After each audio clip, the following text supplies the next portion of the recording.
Hello, let's talk about Pornography. The Cure's fourth album, Pornography, came out in 1982. It really continues in the gothic rock style that 17 Seconds initiated, which Faith then continued, and Pornography is kind of the natural conclusion to it in a lot of ways. If I had to choose one word to define the Pornography album, I would choose madness. While 17 Seconds, Faith, and even Three Imaginary Boys were very much characterized by their restraint, Pornography, I think, is characterized by a lack of restraint. This is an album where it feels like you're just going insane listening to it, and it feels like the band certainly went insane as they made it. I think far and away this is the Cure's darkest record, and I think it's their most disorienting record for sure. And I've seen online where people have challenged that idea, where people have said, oh, Pornography isn't that dark of a record. But really, I think it is. This is a record that was made by a band that was at their wit's end. And if you look at Three Imaginary Boys, that's a very bouncy album, and dare I say, a pretty happy album, all things considered. I think it's a pretty massive jump to go from the band that The Cure were in 1979 when they released Three Imaginary Boys to 1982 when they released Pornography. Three Imaginary Boys and Pornography are albums that sound like they were made by completely different bands. And of course, everyone in the band was really young when they made these records. When they made Pornography, they would have been like 22, 23. And so the story goes that the band made Faith, right? Which in itself was a very dark record because it was characterized by the loss that the band experienced outside of making records. Before they made Faith, people around the band died, and it affected them, and it very much affected the record that Faith became. So the band made this record, they made Faith, and then they had to go and tour it. And at this time, the band was playing like 100 plus shows a year. So they were constantly going up on stage every single night and singing songs about loss and death, and then they would get off stage and then they would drink and they would do drugs and they would fight each other. So this was a band who had lost their faith, and they had lost their friends and family, they had lost people around them, and they were touring relentlessly. And as mentioned before, they turned to drugs and alcohol to try to cope with these problems, but as drugs and alcohol often do, they only exacerbated these problems. 17 Seconds is a pretty dark record, Faith is a much darker record, and then Pornography, I think, is perhaps the darkest record of them all. It just sounds so utterly hopeless, and it sounds like the band is completely despairing at this point in their career. And in fact, by the end of this tour, the band broke up, and there was no longer a Cure. On the final date of the Pornography tour / show, they played a song called The Cure is Dead, because for all intents and purposes, The Cure were officially dead. So this is a record that I think is very abrasive, it's very challenging, it's not something with any pop hits on it. There are people out there who believe that this is the #1 Cure record, and honestly, I get it. Like 100% I get it. This is a record that feels like a hallucination or a nightmare or a fever dream. It just feels like everything bad all cobbled together at once. And a lot of that, of course, is due to Robert Smith's lyrics on this record. There are certain lyrics that don't seem to go together. Oh, and by the way, this is also around the time period when Robert Smith started wearing makeup as he is known for. So I thought it would be fun to dress up like him for this one. So with that, let's go ahead and jump into the track listing. Track 1 of the album is 100 Years, and it starts off with one of the greatest opening lyrics I've ever heard. It doesn't matter if we all die. And that right there, it doesn't matter if we all die, sets the tone of the album perfectly. And in fact, I would go so far as to say that I can't even think of a better opening line to any album ever. And as I mentioned, I think that 17 Seconds and Faith were very much characterized by their restraint, and Pornography is characterized by its lack of restraint. The guitars on this track sound absolutely wild, the drums are very tribal and in your face. And this was actually the last Cure record that Lowell Tolhurst drummed on. He switched to keyboards after this record, and the reason why was because he was a crappy drummer. And so that's part of the reason why the Cure's early songs are very basic with regards to drum patterns, is because he just wasn't that good of a drummer. But yeah, the opening verse to the song reads, "It doesn't matter if we all die, ambition in the back of a black car, in a high building there's so much to do, going home time, a story on the radio." That's the part I always forget. Then verse 2 starts with, "Something small falls out of your mouth and we laugh." Robert Smith is constantly talking about laughter on this record, and as I said before, this is a record defined by madness. So it's not like a happy, haha, we're having such a good time laugh, it's a laugh like the Joker laughs. There's some really nasty lyrics on this record, for instance, sharing the world with slaughtered pigs. There's also a reference to mirrors on this song. The death of her father pushing her white face into the mirror. I like this lyric that seems to describe the sensation of dying. The ribbon tightens round my throat, I open my mouth and my head bursts open, a sound like a tiger thrashing in the water, over and over, we die one after the other. There are a lot of different ways that you can view the lyrics. In some ways it feels like it's about paying attention to wars that are far away, watching them through your television or listening to them on the radio. And then of course the last half of the song seems to be more about experiencing war yourself and that experience. But I think it was a brilliant move to start this record with this song just because of the fact that the guitars are so in your face and they feel so unwelcoming. 100 Years is a track that really makes it feel like you're not supposed to be here. You're not supposed to be listening to this album. Even by today's standards, I think it's still a very abrasive track. And I certainly think that 100 Years is one of the best songs that The Cure have ever written. Track 2 on the album is A Short-Term Effect, which feels like a more slower track than 100 Years. It doesn't seem to be quite as aggressive, it doesn't seem to be quite as overtly violent. And some people seem to think that this song is about drug use, which I think fits just because it's called A Short-Term Effect. The first verse is about watching a bird die. Movement, no movement, just a falling bird. Cold as it hits the bleeding ground. He lived and died, catch sight, cover me with earth. Draped in black, static white sound. Yeah, this is a record that's very preoccupied with death, in case you haven't picked up on that. And I really like the chorus to the song. A day without substance, a change of thought. The atmosphere rots with time. Colors that flicker in the water, a short-term effect. And I like the line, a day without substance, in particular because it reminds me of Another Day off of Three Imaginary Boys, just that feeling of doing nothing all day long. I feel like every one of us has experienced days without substance before, where you just kind of do nothing and the day is completely and utterly forgettable. You don't do anything noteworthy all day long. But then of course, if you view the lyrics through the lens of drug abuse, a day without substance becomes a day without your drug of choice. And in that view, the chorus is not describing just a listless, lazy day, it's describing a day going through withdrawals. I really like these lyrics on A Short-Term Effect. Scream as she tries to push him over, helpless and sick. With teeth of madness, jump, jump, dance and sing, sideways across the desert. A charcoal face bites my hand, time is sweet, derange and disengage everything. Track 3 on the album is The Hanging Garden, which I think has some of the most noteworthy drumming on the album, aside from 100 Years. As I mentioned, the drumming on this album sounds really tribal, and this track is a great example of it. And there's this aggressive yet catchy bass line, I think. Whenever The Cure dropped their first singles collection, this was the song off Pornography that was included, and no other songs off this record were. And to be quite frank, I don't know if any of these songs are really all that well suited to any kind of compilation or greatest hits collection, but I suppose that if you're going to choose one, then The Hanging Garden isn't a bad choice. I do really like the lyrics on this one because they describe the Hanging Garden as a very haunted and scary place. Really, I think that all the lyrics and all the words in this song are special and meaningful. Creatures kissing in the rain, shapeless in the dark again. In the Hanging Garden, please don't speak. In the Hanging Garden, no one sleeps. I really like verse 2 because it's very strange. Catching halos on the moon gives my hands the shape of angels. In the heat of the night, the animals scream. In the heat of the night, walking into a dream. But I really love those first two lines. Catching halos on the moon gives my hand the shape of angels. I think there are a lot of ideas that show up in multiple songs on this record. Laughing is one of them, mirrors are another, and I think lack of sleep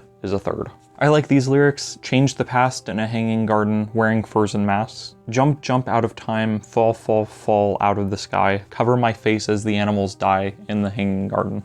And as I'm saying, this record feels very much like a fever dream. It feels like a nightmare. Particularly the references to being out of time here stand out to me. And it really feels like things don't fit together. Things are very confused right now. And so I think The Hanging Garden is really solid. It's very bouncy. Maybe bouncy isn't the right word to describe it because that sounds too gleeful and lighthearted. Maybe anxious is the better word. Track 4 is Siamese Twins, which is one of my favorite songs on this record. It's very slow and feels almost laid back. This is a song that feels to me like it's about seeing a prostitute in an effort to cover up your feelings about a relationship ending. Though of course, as with a lot of songs on this record, the lyrics are so cryptic and strange that I can't really say that's what it's about for certain. I love the opening lines to this. I chose an eternity of this, like falling angels, the world disappears. Laughing into the fire, is it always like this? And again, there's laughter, and this isn't the last track on which laughing appears. Verse 2 says, we ride under a red light, voodoo smile, Siamese twins. A girl at the window looks at me for an hour, then everything falls apart. Broken inside me, it falls apart. Push a blade into my hands, slowly up the stairs and into the room, is it always like this? The title of this record is Pornography, but there isn't anything that's all that sexual about it. The reason why Robert Smith decided to call it Pornography was because he wanted to have a name for it that was inherently gross and disgusting. And I think that I remember reading somewhere that he wanted to call it something that would actually throw people off a little bit. Aside from this song and maybe a few other references, there aren't really any allusions to sex. And certainly whenever there are allusions to sex, it's not happy. This is not a happy record. And again, this record came out in 1982, so it's over 40 years old, which is kind of wild. And so there is a question in my mind, if you put out a record in 2024 called Pornography, would it be seen in the same light? And I don't think so, because I feel like people now would see it as a joke, or they would see it as a casual thing or something like that. And I think that in and of itself is a really interesting thing worth considering, how the view of pornography has changed within the last 40 years. But going back to Siamese twins, there are these lyrics that in my mind seem to really connect dying and sleeping with someone. Dancing in my pocket, worms eat my skin. She glows and grows with arms outstretched, her legs around me, in the morning I cried. Then the verse that immediately follows, it reads, leave me to die, you won't remember my voice. I walked away and grew old. You never talk, we never smile. I scream, you're nothing. I don't need you anymore, you're nothing. And so as I said before, I think that this song is about seeing a prostitute in an attempt to get over a relationship, but it doesn't really help. In my eyes, the you're nothing is directed at his lover. And it reads to me a lot like whenever someone gets out of a relationship and they're like, oh man, whatever, that person who I was with for 2 years, they weren't even good in the first place. And it's like, well, if they weren't good in the first place, then why were you with them for so long? But anyway you cut it, this song is it's not very happy. Track 5 is The Figurehead, which is my favorite or second favorite song on the album. I love this one. There's a version of it on Paris that I think is slower, and any time I've heard the Pornography songs played live, they always feel a little bit more slower and more reflective and contemplative than the album versions. The album versions to me feel very reckless, they feel very in your face, and then the live versions make them feel more in line with Faith or 17 Seconds, though not completely like those records, but listening to the live versions allows me to see the connection from 17 Seconds to Faith to Pornography. And this song has some of my favorite lyrics on the album, which is really saying something because this entire record is brilliant. A scream tears my clothes as the figurines tighten with spiders inside them, and dust on the lips of a vision of hell, I laughed in the mirror for the first time in a year. And so again, there's the laughter in the mirror. I really love that line, I laughed into the mirror for the first time in a year, because it shows that this feeling that the narrator is experiencing isn't just a short-term thing. It's not like you had a bad day, it's like things have been messed up for a while. And I think that's the way that depression works, true depression, because it's not some short-term thing. Because being sad for a day or two isn't the same as being depressed. And I think that's one of the reasons why this album resonated with me so much as a teenager and why it still resonates with me now. Because it feels like an album that's about madness, but it also feels like an album that's about depression and about things in your life not being right. And as I was saying earlier about laughter, I laughed into the mirror for the first time in a year is not necessarily a good thing. Laughter on this album does not represent happiness or joy. As I was talking about earlier with The Hanging Garden, there's this idea of not getting any sleep. Verse 2 to me seemed to be about laying in bed and not being able to sleep because you're just filled with thoughts about past mistakes and past frustrations. 1,000 other words blind me with your purity, like an old painted doll in the throes of dance. I think about tomorrow, please let me sleep. As I slip down the window, freshly squashed fly, you mean nothing, you mean nothing. And so again, you have that same feeling from the end of Siamese Twins up here, you mean nothing. Though I wonder if perhaps within the context of this song, it is the narrator's own words directed at himself. I wonder if he's telling himself that he means nothing. And I think that there are a bunch of connections that songs have to each other on this album that I may be missing. Like I think there's a connection between 100 Years and The Figurehead because they both talk about painted faces. There's a line in 100 Years that reads, caressing an old man and painting a lifeless face. And then there's a line in The Figurehead, an old painted doll in the throes of dance. And so I don't know that these two things are necessarily referring to the same individual or to the same idea, but even if these references are not referring to the same thing, they are still connecting the two ideas through paint. And paint, I think on this album in particular, can be seen as something that hides things. Paint acts as a sort of facade, I think. It covers up any blemishes or any problems. And so I'm just telling you this because I think that the lyrics on this album are very dense and very thought out. And I'm sure that there are 100 things that I'm missing about this record. I think it's one of those records that you can listen to over and over and over again and still pick up on new things. This song has one of my favorite lyrics ever, and certainly my favorite lyric on the whole album. I can lose myself in Chinese art and American girls all the time. Lose me in the dark, please do it right, run into the night. But I've always loved that lyric, I can lose myself in Chinese art and American girls, because it feels so specific and thoughtful. I love it because obviously the narrator is running away from his problems, and by the way, whenever I'm talking about The Cure and their lyrics, Sometimes I'll say the narrator instead of Robert Smith, and the reason why is because I don't know that they're necessarily one and the same. Just because Robert Smith sings the lyrics and just because he writes the lyrics, that doesn't necessarily mean that they are written from his perspective. And I think especially with a song like Killing an Arab, it's very clear that that song is written from the perspective of a fictional character. And so whenever you hear me say the narrator instead of Robert Smith, that is why. But I really love that line, I can lose myself in Chinese art and American girls, because I think that everyone knows deep down how they would lose themselves if they had the chance. I think that everyone knows how exactly they would run away from their problems if they had to. But then I think there's this acknowledgement from the narrator that even though he can lose himself in Chinese art and American girls, it won't last. But it's a lyric that has always stood out to me and one that I've always loved. And I think another reason why I love it is because it kind of contributes to this idea of not wanting to be yourself and of not wanting to be in your own shoes. Because he's saying that he could lose himself in Chinese art and American girls. So when he says American girls, that's just a way of saying that he could lose himself in other people through sex or through paying attention to them instead of himself through relationships, whatever.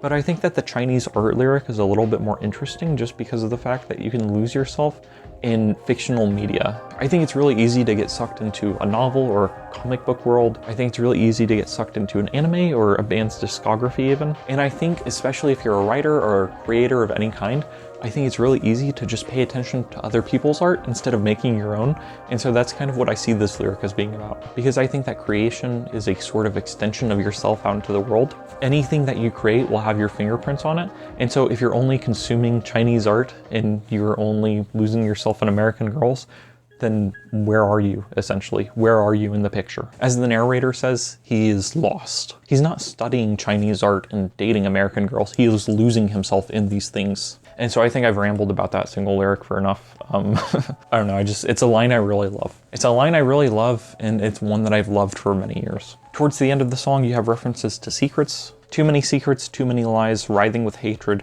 Too many secrets, please make it good tonight. But the same image haunts me in sequence in despair of time. I will never be clean again. I touched her eyes, pressed my stained face. I will never be clean again. And so there's this idea of wanting to lose yourself, but the lyric, I will never be clean again, seems to imply that he can't seem to do that.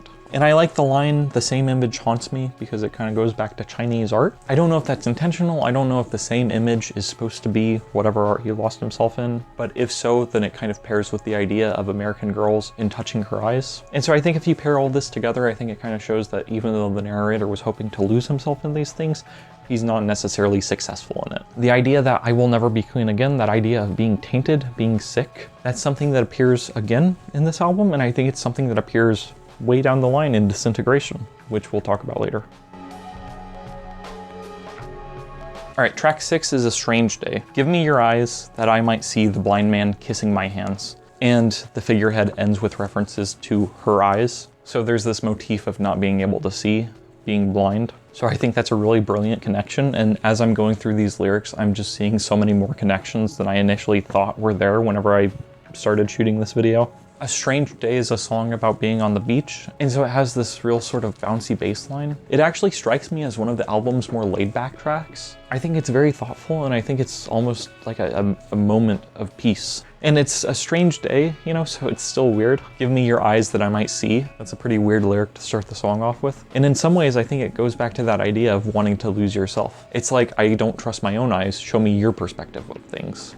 At best, I think that acknowledgement that you're blind is the ultimate humility, but at worst, it serves as a self-deprecating sort of lyric. What I mean by that is I think that usually it's good to be humble, usually it's good to be kind and respectful to others, and to recognize that there are people who know more than you in the world. But then there is also such a thing as having a low self-esteem. There is such a thing as giving in to people who are dumber than you just because you don't have any faith in yourself. And the lyrics, I think you can interpret as being about suicide through drowning or attempted suicide through drowning. I think you can interpret them as about trying to go into the waves and lose yourself that way. If you go into the ocean and you're lost there, then you don't ever have to, you know, that's the end, I guess. But A Strange Day is a solid track. It's a good song.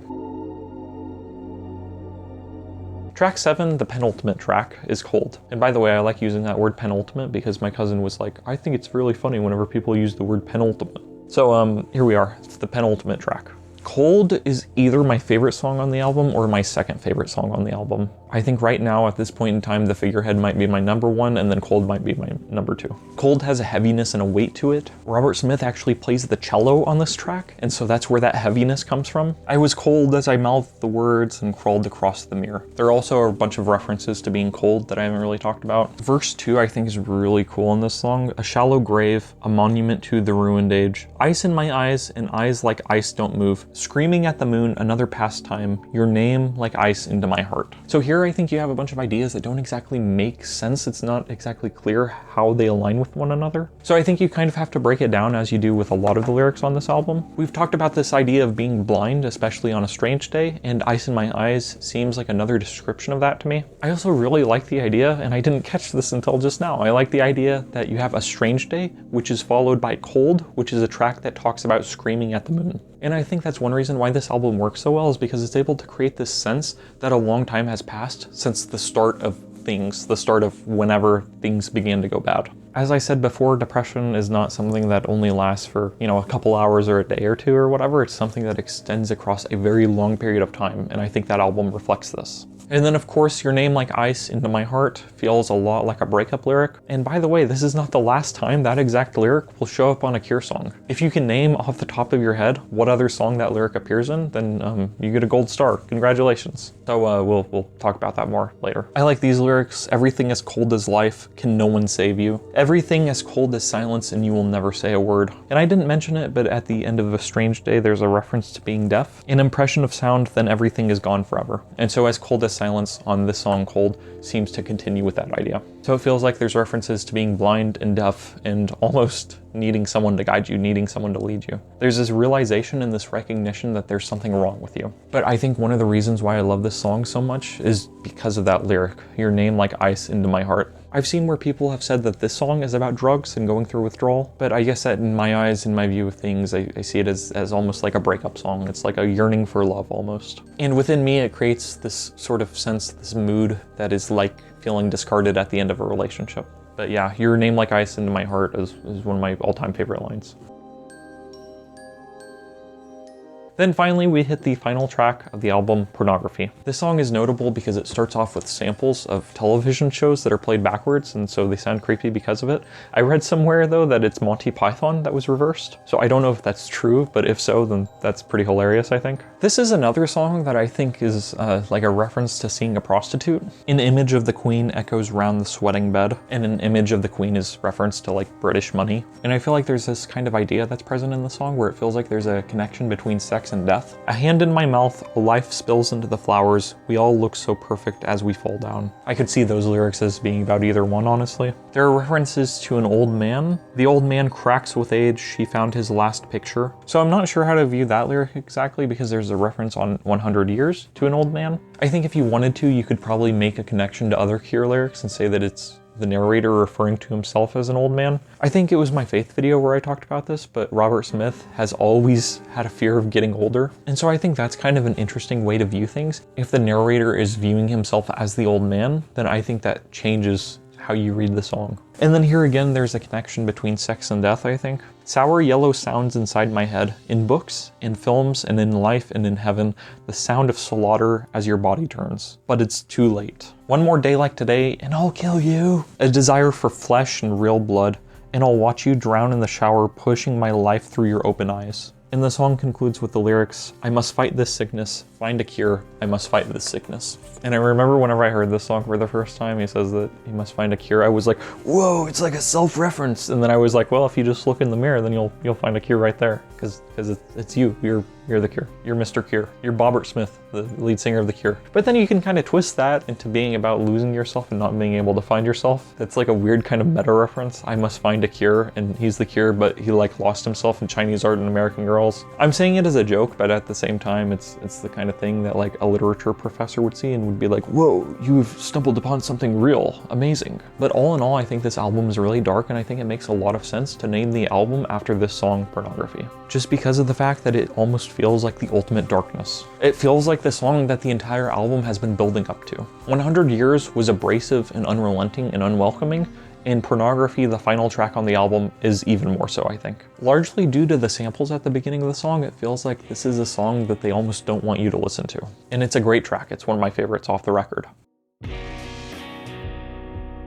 So I really love this album. There are a couple B-sides I wanted to address. I mentioned this at the end of my Faith video, but around this time they started performing a song called Forever. They started performing another song called All Mine, which also goes under the title All I Have to Do Is Kill Her. These were all improvised songs. They were performed at the end of The Cure's sets. The deluxe edition of the Pornography album includes a version of All Mine that I think is really solid. It's really short too. There's a version of the song on YouTube though that's like 11 minutes long, and I love it. I adore it. I remember driving my little brother to school back when I was in high school, and I would put this song on, and you know, it's like the kind of thing where looking back, this is like not, I don't know, it's the kind of thing that you kind of have to be into in order to enjoy. So it's like the kind of thing that like most people probably aren't going to enjoy, but I really love it. It takes the intensity and abrasiveness of Pornography and it turns it up to 11. So I think this is a track that's worth checking out. It's one of my favorite Cure songs. And then there are a couple other tracks that show up on the deluxe edition of the album that are demos. There's a track called Break that I think is really awesome because it feels very gross and grimy. In a lot of ways, to me, it feels like what Descent should have been. It's an instrumental track without lyrics, but it just is able to create this really unsettling feeling in me. It reminds me a lot of a song off the Hotline Miami soundtrack that's called Daisuke? I don't know how to say it, but it reminds me a lot of that song, and I really love this track. There's another song called Demise that I think is okay, and then there is a song called Temptation, and then there's a song called Temptation 2, which they sound very much like the same song to me, except Temptation 2 has lyrics. But the thing is that this track eventually evolved into Let's Go to Bed, which we'll get to next time.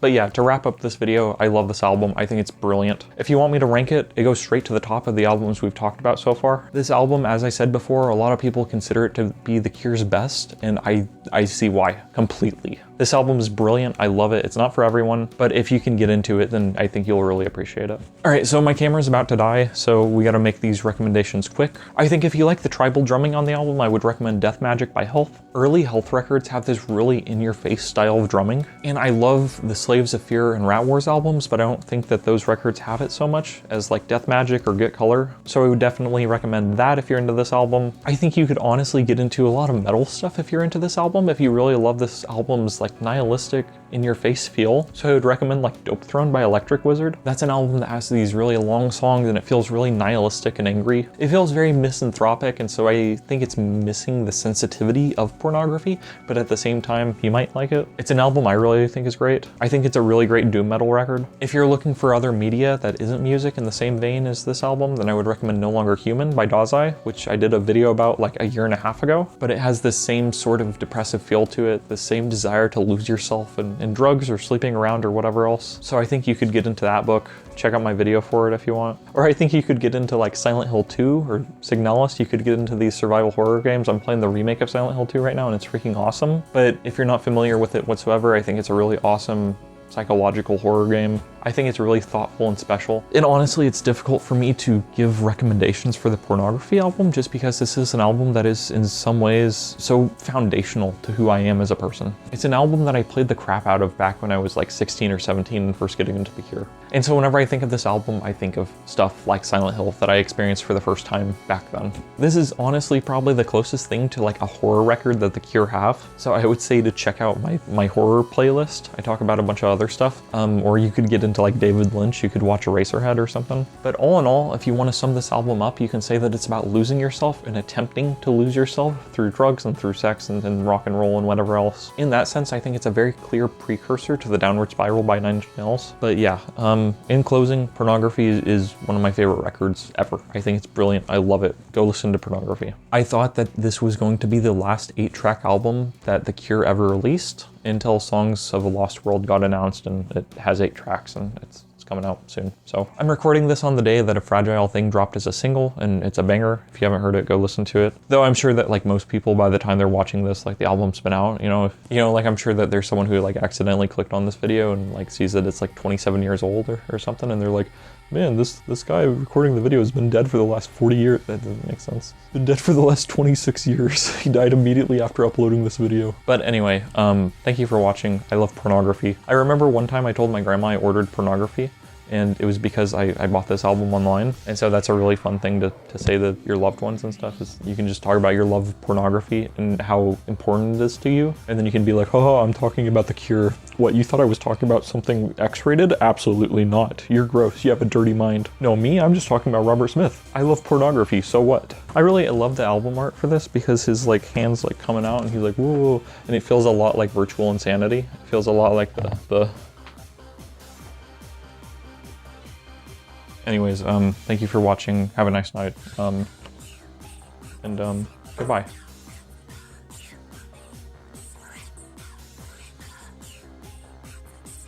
It doesn't matter if we all die. Ambition in the back of a black car. In a high building there is so much to do. The love cats, ba ba ba da da ba ba ba skibbity bop. Hello, let's talk about pornography.